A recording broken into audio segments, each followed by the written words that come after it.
आज होता दिवाळी पाडवा. आमच्यामध्ये तर ओवळत नाही, पण यांच्यासाठी एक मिशोवरतून धोती कुर्ता मी मागवला होता.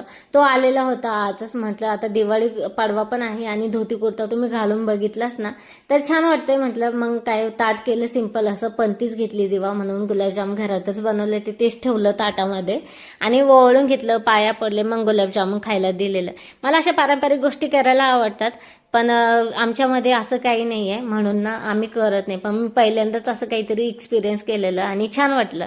इथे बेसन हलवा केला होता, त्यासाठी गावरान तुपात बेसन जे आहे ना तूप सेटेपर्यंत असं चांगलं भाजून घ्यायचं आणि 200 ग्रॅम साखर घेतली, त्यामध्ये 1 कप पाणी ॲड केलेलं आणि फूड कलर ॲड केलं. फूड कलर टाका किंवा नका टाकू, छान लागतंय असं बी.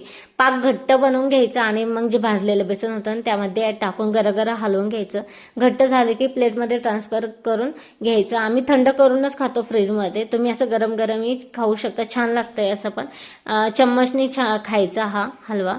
तर वरतून काही काजू बदामाचे तुकडे ॲड केलेले, फ्रीजमध्ये 10 मिनिटासाठी ठेवलेलं. खूप छान झालं होतं. तुम्ही सुद्धा एकदा नक्कीच ट्राय करून बघा.